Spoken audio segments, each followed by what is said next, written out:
신실한 신앙을 가진 한 분이 계시는데요. 그분은 주일 예배를 가기 전에 새벽에 꼭 일어납니다. 그리고는 목욕을 합니다. 영적인 때를 벗기기에는 우리가 한계가 있으니 육의 때라도 씻어서 주님께 최소한의 예의라도 갖추려고 그렇게 합니다. 식사를 하고 양치질을 한 후에 정장을 꺼냅니다. 와이셔츠를 입고 넥타이를 맵니다. 죄인된 몸이라서 늘 검은색 정장을 하고 출발합니다. 추우나 더우나 늘 예배로 들어갈 때는 항상 정장을 합니다. 날씨가 너무 더우면 어떻게 합니까? 셔츠만 입는데 그 셔츠에 넥타이를 항상 맵니다. 그래서 교회 성도들이 그들에게 물어봅니다. 그 집사님에게, 아니 왜 늘 정장만 입고 다니십니까? 날씨가 더우면 간단한 티셔츠라도 입고 다니시죠. 왜 그렇게 굳이 정장을 입고 다닙니까? 라고 그렇게 물었습니다. 그때 그는 잠시 머뭇거리다가 망설이다가 이렇게 대답합니다. 네, 혹시 마지막 예배가 될지 몰라서 그렇습니다. 저는 겁이 많은 사람이라서 혹시 오늘이라도 주님이 오시면 최고의 옷차림으로 환영해야겠기에 제가 할 수 있는 최선이었습니다. 라고 그렇게 이야기하니까 사람들이 이해를 하지 못하고 의아해하죠. 그는 늘 주님이 오실 것을 대비하여서 최대한 최고의 모습으로 주님을 환영하려고 그렇게 한 거죠. 그런 그가 걱정하는 것은 한 가지였습니다. 자신의 영적인 누더기 옷으로 주님을 뵐까 하는 두려움. 내가 자칫 이 세상에서 잘못 살아서 영적인 누더기 옷으로 주님을 만나면 어떻게 하나라는 그런 두려움이 그에게 있었습니다. 그래서 그는 늘 마지막 예배랑 각오로 교회를 향하더라라는 거죠. 여러분, 여기서 중요한 게 뭡니까? 그의 마음가짐이죠. 어떤 사람은 그럴 수 있죠. 아니 왜 그렇게 유별나게 하느냐? 그렇게 굳이 정장을 입고 예배를 참석해야만 하는가라고 여러분 생각할 수가 있죠. 그러나 여기서 중요한 게 뭡니까? 옷이 문제가 아닌 거죠. 마음가짐입니다. 자세입니다. 존귀한 주님을 만났다라는 기쁨과 설레임, 그런 주님 앞에서 부끄러운 자기 자신을 발견했을 때에 주님께 더 진지한 마음으로 나아가고 싶은 심정, 그 심정으로 하나님 앞에 예배에 참석했다라는 거예요. 물론 여러분 편한 복장으로 예배에 참석할 수는 있죠. 그러나 여러분 편한 복장을 입고 오는 것과 정장을 입고 오는 사람의 마음가짐이 똑같을까요? 기대함도 다르고 집중하는 것도 다를 겁니다. 어떤 사람은 그럽니다. 아니 그걸 너무 강조하니까 형식주의 아닌가? 형식만 강요한 게 아닌가? 여러분 진짜 형식주의는 뭔지 아십니까? 내용이 없고 형식만 남은 겁니다. 그게 형식주의인 거예요. 형식에다 내용을 담으면요 그것보다 더 아름다운 게 없는 겁니다. 깨끗하게 단장을 하는데 여러분 어떻습니까? 여러분 시간이 더 걸리죠. 더 애를 씁니다. 그러나 그런 시간들을 하나님은 기억하신다라는 겁니다. 하나님 앞에 하는 그런 시간들을 하나님은요 잊어버리지 않는 겁니다. 내가 주님을 만난다는 그런 마음가짐, 그런 존귀하신 하나님을 뵈야 된다는 나의 마음가짐이요 그렇게 하더라라는 거죠. 누가 시켜서 한 게 아니라 그만큼 주님을 존귀히 여긴다라는 거예요. 귀하게 여긴다라는 거예요. 여러분 제가 이 사실을 알고는요 색깔 있는 와이셔츠는 다 버렸습니다. 그래서 여러분 제가 한 9년 넘게 여러분 봤는데 제가 색깔 있는 와이셔츠 입은 거 보셨습니까? 못 보죠. 집에 없으니까.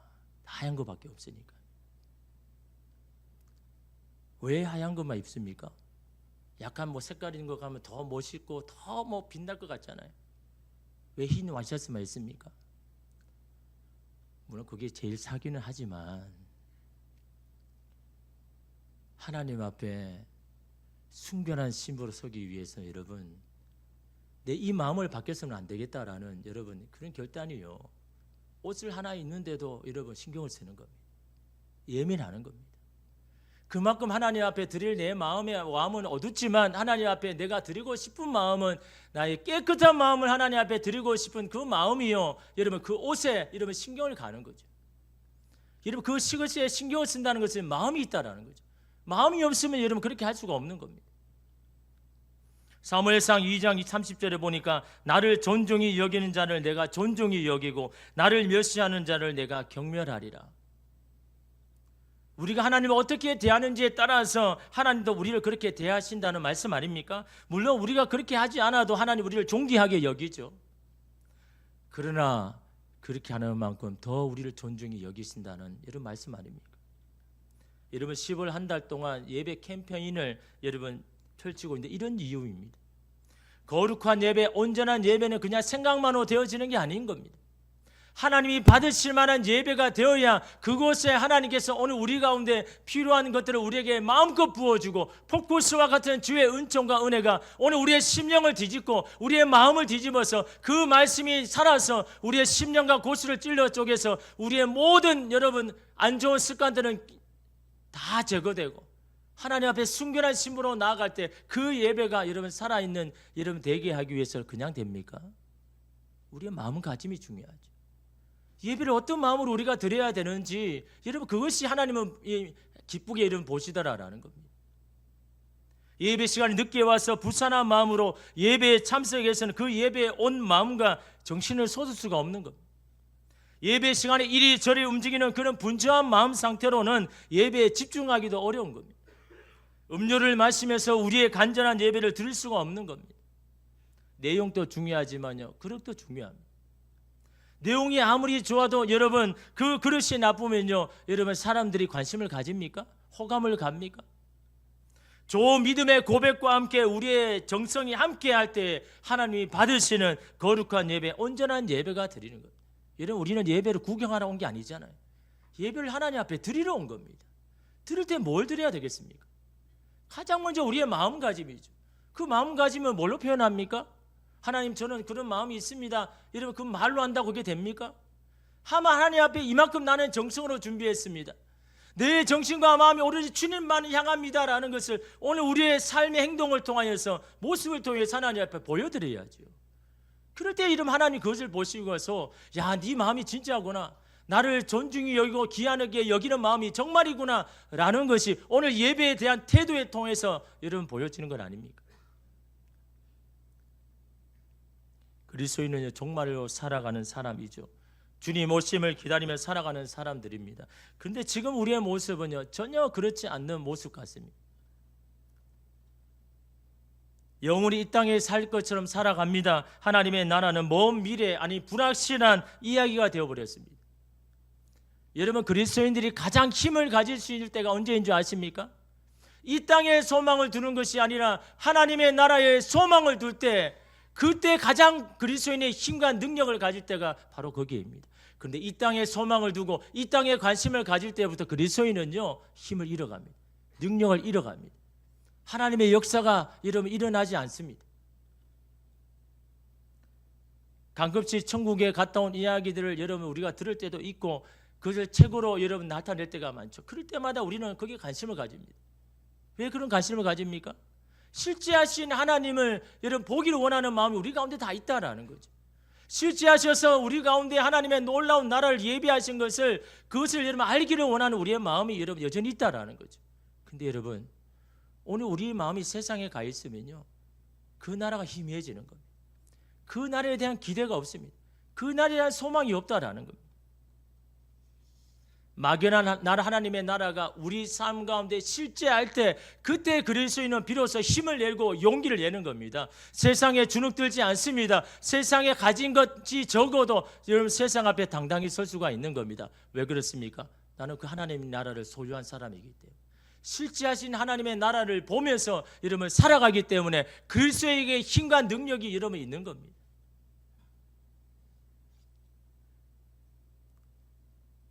오늘 말씀은 10처녀의 비유의 말씀이죠.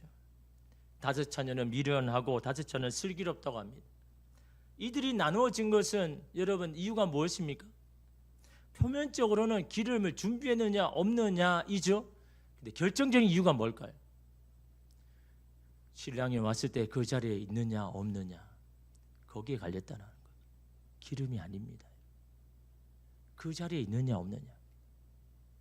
미련한 자는 그 자리를 지키지 못했기 때문에 그 잔치에 들어가지 못한 것이지, 기름이 없어서 그런 게 아니다라는 겁니다. 표면적으로는 기름이 없어서 그들을 살아갔다는 거 되지만, 여러분, 결국에는 그 자리를 지키지 못했기 때문인 겁니다. 그 자리에 지키기만 했다면 아마 기름이 없어도 여러분 그 자리에 들어갔을 겁니다. 그 당시 혼례 예식을 보면요, 신랑은 결혼에 앞서서 친구들과 함께 어디에 가냐니까 신부집에 갑니다. 그 신부집에서 종교 의식을 좀 치르다가 해가 질 무렵이면 신부를 데리고 다시 자신의 집으로 갑니다. 밤이 어둡죠. 그때 사람들이 어떻게 합니까? 미리 멀리 나가서 그 신랑을 환영합니다. 불을 밝혀서 그 신랑의 집으로 어서 오라고 이렇게 하는 거죠. 그래서 오늘 말씀에 이 열처녀는 뭡니까? 거기에 동원된 사람 들러리입니다. 여러분 1절에 보니까 그때 천국은 마치 등을 들고 신랑을 맞으러 나간 열처녀와 같다 하리니 라고 이렇게 말하죠. 그들이 신랑이 오는 길을 밝히기 위해서 등을 준비했습니다. 근데 이때의 등은요, 각자가 준비해야 됩니다. 누가 준비해 주지 않습니다. 각자가 그 등을 들고 와야 되는 거죠. 만일 등불을 들지 않는 사람은요, 그는요 불청객이나 강도로 취급받았습니다. 그래서 누구나 다 신랑을 맞이하기 위해서는 다 등을 준비해서 여러분 가져온 거죠. 여러분 여기에서 이 등은 뭘 이야기하는 겁니까? 그 신랑을 맞이하는 마땅히 준비되어야 할 어떤 것을 말하는 겁니다. 구체적으로 뭘 이야기하는 겁니까? 믿는 자들이 주의 재림을 맞아서 마땅히 준비할 것들, 구체적으로 겉으로 드러난 보이는 성도의 외형적인 신앙생활, 보여지는 신앙생활을 말하는 겁니다. 등을 이야기할 때요. 근데 미련한 자들이 준비하지 못한 건 무엇입니까? 3절에 보니까요, 미련한 자는 등을 가지되 기름을 가지지 아니하고 라고 이야기합니다. 등은 있는데 기름이 없다라고 그렇게 말하죠. 여기서 이 기름이란 뭘 이야기하는 겁니까? 그 등에 불을 밝히는 역할을 하게 되죠. 다시 말해 우리 신앙생활에 가장 원초적인 힘을 말하는 겁니다. 하나님과 영적인 교제를 통해서 오는 내면적인 힘을 말합니다. 성령을 통해서 받는 그런 영적인 힘을 말하는 겁니다. 믿음을 통해서 오는 확실한 그런 내 신앙의 힘을 말하는 거죠. 그게 이름 기름인 겁니다. 기름을 가지지 않았다는 건 뭘 이야기하는 겁니까? 하나님과의 영적인 깊은 관계도 경험해 보지 못하고, 우리의 심령을 새롭게 하는 성령의 체험도 받지 못하고, 믿음으로 살아서 믿음으로 받는 그런 능력도 체험하지 못한 것을 기름을 가지지 않는 것으로 이런 표현을 하고 있는 거죠. 형식적인 교회 출석, 봉사, 선교는 있지만 그러나 성령에 사로잡힌 바 되지 못하고 믿음과 사랑의 역동적인 힘을 가지지 못한, 그것이 바로 기름을 가지지 못하는 것이라고 말하고 있는 겁니다. 그러면 등과 기름을 다 준비했다는 것은 바로 그런 외형적인 신앙생활과 그 안에 내적인 신앙의 힘, 그것이 다 갖춘 것을 말하는 거죠. 그것이 바로 천국을 사모하고 천국을 소망하는 자들이 가져야 할 바람직한 모습으로 예수님께서 비유로 말씀하고 있는 겁니다. 형식도 있어야 되고 내용도 있어야 된다라는 거죠. 형식만 있어서도 안 되고 내용만 있어도 안 된다라는 겁니다. 그 형식에 마음을 담아야 된다라는 거예요. 우리가 교회에 열심히 출석합니다, 봉사도 합니다, 그것만으로는 안 된다라는 거죠. 그 안에 하나님을 향한 우리의 마음의 가짐이 있어야 되는 겁니다. 성령의 능력도 있어야 되고 믿음으로 살아난 경험도 있어야 되고 하나님과의 깊은 말씀과의 교제 속에 오는 그런 여러분 영적인 힘도 있어야 된다라는 거죠. 이것이 여러분 하나님 주님을 다시금 기다리는 자의 바른 모습임을 이런 말씀하고 있는 거죠. 근데 여러분 왜 미련한 다섯 처녀는 기름을 준비하지 못하고 등만 가지고 있는 것일까요? 이것이 우리가 생각해 봐야 할 문제 아닙니까? 근데 사실 여러분 그들은요 등만 있었던 게 아닙니다. 여러분 8절에 보면요, 미련한 자들이 슬기 있는 자들에게 이르되 우리 등불이 꺼져 가니 너희 기름을 좀 나눠 달라 하거늘. 뭐라고 합니까? 우리 등불이 꺼져 가니라고 말하면 무슨 말입니까? 등에 기름이 있다라는 겁니다. 빈 등을 가지고 온 게 아닌 겁니다. 불을 계속 켜고 기다린 겁니다. 그러므로 그들이 준비하지 못하는 것은 무엇입니까? 여러분 슬기로운 자들이 준비한 것을 보면 알 수 있죠. 여러분 4절에 보십시오. 슬기 있는 자들은 그릇에 기름을 담아 등과 함께 가져갔더니 라고 분명히 이야기하죠. 뭘 가져갔습니까? 여분의 기름을 가져갔다라는 거죠. 그릇에 따로 그 기름을 담아서 여분의 기름을 가져갔는데 미련한 자는 뭡니까? 등에 들어있는 기름, 그 등만 가지고 갔다라는 겁니다. 여분의 기름을 가져가지 않았다라는 것을 성경이 말씀을 하고 있죠. 그런데 왜 미련한 처녀는 여분의 기름을 가져가지 않는 것일까요? 슬기로운 자는 왜 그 여분의 기름을 가져갔습니까? 슬기로운 자에게 있는 게 뭡니까? 미련한 자에게 없는 게 뭡니까? 여러분, 오늘 이 마태복음 25장은 무슨 비유입니까? 하나님의 나라에 대한 비유잖아요. 천국을 소유한 자에 대한 비유잖아요. 하나님의 나라에 대한 뭐가 없습니까? 열망이 없습니다. 간절함이 없습니다. 그 열망과 간절함이 여러분 갈리게 했다라는 겁니다. 이 혼인잔치에 들어가야 된다라는 그런 이유, 그 신랑을 맞이하기 위해서 내가 이 자리에 있어야 하는 이유, 그 이유가 분명한 사람은요, 여분의 기름을 가지는 겁니다. 왜? 목적이 뭡니까? 그 신랑을 맞이하여서 잔치집에 들어가고 하나님의 나라에 들어가기 위해서 지금 내가 살고 있는 이 땅에서 여분의 기름을 준비하게 되더라라는 겁니다. 그러나 반면에 하나님의 나라에 대한 소망이 없는 자는 그는 기름을 준비 안 하더라는 거예요. 하나님의 나라에 대한 소망이 없기 때문에, 열망이 없기 때문에. 하나님의 나라에 대한 관심과 열망이 우리로 하여금 오늘 이 땅에 최선을 다해서 살게 하는 겁니다. 오늘 우리가 살아가는 삶이 바로 하나님 주님을 맞이할 수 있는 여분의 기름을 준비하는 것이기 때문에, 주님이 언제 오실지 모르지만 내가 주어진 그 삶에 하나님 주님을 맞이할 수 있는 여분의 기름을 준비하기 위해서 이 땅에 대해서 최선을 살아가는 사람이 바로 주님을, 하나님의 나라를 소망하는 자의 바람직한 모습이다라고 말씀합니다. 여러분, 세계적인 종말론을 하는 사람들 보면 어떻습니까? 언제 온다고 막 이야기를 하면서 그들의 이름을 삶해 보십시오. 뭐가 잘못되었습니까? 하고 있는 들을 다 그냥 포기합니다. 다 버려둡니다. 여러분, 그런 일들이 여러분 비일비재하게 일어나지 않습니까? 오래 전에도 이런 어떤 일이 일어났습니까?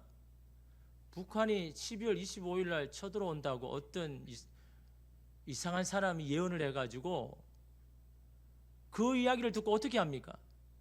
선생인 사람은요, 선생 일을 그만두고, 직장 다닌 사람은 그 직장을 그만두고 자신의 집을 다 그냥 팔아가지고 태국에 가는 사람이 있고 뉴질랜드 가는 사람이 있었습니다. 여러분, 그것이 정말 주님을 기다리는 바른 모습입니까? 너무도 잘못된 모습입니다. 그 사람에게는 여러분 이 땅에 살아가는 삶이 의미가 없는 겁니다. 그럼 이 땅에 왜 살아갑니까? 왜 하나님이 이 땅에 우리로 하여금 살아가게 합니까? 그냥 하나님의 그 나라만 생각한다 그러면 이 땅에 살아갈 필요가 없지 않습니까? 이 땅에 사는 것이 바로 하나님의 나라를 준비하는 여러분 과정이다라는 것이, 하나님이 그 나라를 우리에게 주실 것이지만 이 땅에서 우리는 그 나라를 먼저 경험하고 그 나라를 오늘 우리 삶 가운데 세워나가는 사람이 바로 여러분 주님의 나라를 준비하는 사람인 겁니다. 종말이 온다 그러면, 주님이 다시 오는 그 날이 온다 그러면 우리는 더 멀리 준비해야 됩니까? 오늘 우리가 살아가는 삶에 더 최선을 다해야 되는 겁니다. 이 삶을 통하여서 하나님이 영광 받으실 수 있도록 더 열심히 살아야 되는 겁니다. 그런데 이러면 그들은 어떻습니까? 그냥 피난처로 삼는 겁니다. 내가 사는 삶이 내가 원하는 대로 안 되니까 그냥 도피처로 삼는 겁니다. 이 땅에 대해서 여러분 최선을 다하지 않는 사람은요, 그 하나님의 내 나라에 대해서 온전한 여러분 마음을 가진 게 아닌 겁니다. 여러분 이 땅에 살면 여러분 어때? 저는 그래서 아니 전쟁이 일어나면 지켜야지 왜 도망을 갑니까? 자기 살려고요. 얼마나 개인적인 신앙입니까? 하나님께서 이 땅에 이 나라에 우리가 살게 하고 이 땅에 있다라는 것을 여러분 전쟁이 일어나면 지켜야죠. 그건 여러분 세상 사람보다 더 못한 일인 겁니다. 세상 사람이 지탄한 일인 겁니다. 하나님을 믿지 않는 사람도 이 땅을 지키려고 여러분 자기의 목숨을 내놓는데, 하나님을 믿는 사람이, 하나님의 나라를 소유한 사람이 자기 여러분 것을 여러분 유익을 위해서, 자기 살기 위해서 먼 나라로 도망간다는 거, 여러분 이건 있을 수 있는 일입니까? 그건 도무지 여러분 제대로 신앙도 아니고 건강한 신앙도 아닌 겁니다. 하나님께서 여러분 이 땅에도 역사하시잖아요. 여러분의 삶 가운데 여러분 역사하지 않습니까? 여러분 함께 하시잖아요. 그럼 오늘 우리의 삶이 하나님을 향한 거룩한 일이 되어야 되는 겁니다. 내가 살아가는 모든 일들이 거룩해야 돼야 되는 겁니다. 오늘 미련한 처녀를 보십시오. 왜 거기에 왔습니까? 왜 춥고 여러분 더 춥고 여러분 그 밤에 왜 신랑을 기다립니까? 신랑을 맞이하기 위해서 기다리는 거잖아요. 신랑과 함께 혼인잔치에 들어가기 위해서 여러분 기다리는 건 아닙니까? 거기에 대한 여러분 관심과 열망이 없으니까요, 그냥 대충 그냥 준비하는 겁니다. 그냥 등에 있는 기름만 들고 그냥 나가버리는 겁니다. 그러나 슬기로운 처녀는 그렇지 않은 거죠. 그 신랑과 함께 그 혼인잔치에 들어가고 싶은 열망이 있기 때문에 더 준비합니다. 더 세심하게 준비합니다. 듣기 오면 그 기름이라도 더 많이 준비해가지고 그 신랑이 오는 길을 밝히려고 이러면 준비하고 있는 여러분 슬기로운 처녀의 마음은요, 다른 것에 있는 것이 아닙니다. 하나님의 나라에 대한 열망, 소망이 있기에 그 여분의 기름을 여러분 준비하지 않습니까? 미련한 처녀, 슬기로운 처녀가 갈라진 것은요, 기름이 문제가 아닌 겁니다. 그 신랑을 맞이하는 열망이 있는가, 하나님의 나라는 소망, 그 열망이 있는가에 갈렸다라는 것을 여러분 오늘 우리는 기억해야 되는 겁니다. 여러분 하나님의 나라를 소명합니까? 그럼 오늘 저와 여러분께 주신 여러분 삶은요, 그냥 보내면 안 되죠. 무의미한 게 아닌 겁니다. 저와 여러분 하는 일, 모든 일들이 하나님의 나라를 위한 일이라면요, 다 가치가 있는 겁니다. 내가 하는 일을 통해서 하나님의 영광 받는다면 그것보다 여러분 더한 일이 어디에 있습니까? 여러분이 하는 모든 여러분 소유들이 하나님의 나라에 사용된다면 그것보다 값진 일이 여러분 어디에 있습니까? 여러분 오늘 이 말씀을 통하여서 여러분 보십시오. 주님을 기다리는 게 그렇게 쉬운 게 아닙니다. 여러분 5절 보십시오. 신랑이 더디옴으로 다 졸며 잘세. 슬기로운 여러분 처녀도 기다리는 게 힘듭니다. 슬기로운 처녀라고 여러분 기다리는 게 여러분 쉬운 게 아닌 겁니다. 미련한 처녀도 슬기로운 처녀도 너무나 춥고 잠이 와서 다 졸며 잤습니다. 그거는 여러분 인간에게 어쩔 수 없는 겁니다. 그러나 그 자리를 지킬 이유는요, 다른 게 아닌 겁니다. 왜 내가 이곳에 있어야 되고 왜 힘들어도 이거 일을 해야 되는지에 대한 분명한 이유를 있는 사람은요, 그 자리를 지키는 겁니다. 여러분 오늘 우리의 삶의 자리, 신앙의 자리 왜 힘들어도 지켜야 됩니까? 왜 그것을 견뎌해야 되는 겁니까? 그 일이 하나님 오늘 우리에게 주신 일이고 그 일을 최선을 다해서 하나님 바라보며 여러분 살아갈 때 그것이 하나님 나라를 준비하는 세우는 일이 되기 때문에 오늘 우리에게 주신 것들을 감사하면서 이런 그 일을 해야 되는 것 아닙니까? 기름이 좀 부족하면 어떻습니까? 등불이 좀 꺼져가면 어떻습니까? 등을 밝히기 위해서 온 게 아니지 않습니까? 신랑을 맞이하기 위해서 온 거 아닙니까? 신랑과 함께 혼인잔치에 들어가기 위함 아닙니까? 오늘 우리에게 주어진 것이 좀 적으면 어떻습니까? 우리의 능력이 조금 연약하면 좀 어떻습니까? 그 주님의 나라를 소망하고 그 나라 가기 위해서 오늘 우리가 이 땅에서 땀을 흘리고 수고하는 것 아닙니까? 이 땅에서 여러분 화려한 것만 여러분 하나님의 나라 가는 게 아닌 겁니다. 등불만 밝힌다고 여러분 하나님의 나라에 들어가는 게 아닌 겁니다. 우리의 등불인 불이 여러분 작아도 괜찮습니다. 그 신랑을 맞이하는 그 자리에 있으면 되는 겁니다. 그럴 때 이러면 그 신랑은요, 너 왜 이게 작은 등불을 가졌느냐, 왜 이렇게 기름을 준비 못했느냐, 그렇게 나무라실 사람이 아닌 겁니다. 거기에서 마주오는 것만으로도 여러분 주님은요 기뻐하시는 겁니다. 힘들어도 그 자리를 지키려고 여러분 있는 그것을 하나님은요 긍휼히 여기시고 여러분 그 사람의 수고를 여러분 알아주시는 것처럼 여러분 오늘 우리도 마찬가지입니다. 여러분이 사는 곳이 바로 하나님의 나라가 실제하는 곳이라고 여러분 여기십시오. 여러분의 삶이 여러분 세상을 보기에는 보잘것없어도 괜찮습니다. 그 자리를 지키는 그 자리가 귀하고 그 자리가 바로 하나님이 임하시는 것임을 믿고 여러분 그런 능력에 따라 임하는 게 아니라 하나님을 갈망하는 마음, 그 나라를 소망하는 그 마음 가운데 하나님의 나라가 임한다는 것을 믿고 오늘 이 밤에도 하나님의 나라가 오늘 우리의 마음속에 오늘 이곳에 임하기를 여러분 간절히 소망하십시오. 그럴 때 오늘 우리의 그런 간절한 마음이 하늘에 닿고 하나님께서 오늘 우리 가운데 이곳에 임하신 하나님께서 우리에게 보여주시고 알게 하시고 깨닫게 해주셔서 내가 홀로 살아가는 것이 아니라 주님과 함께 살아가고 주님과 함께 이 일을 할 수 있다는 이런 그런 믿음이 오늘 저와 여러분 가운데 임하는 이 시간 되기를 주님의 이름으로 축복합니다. 기도하겠습니다.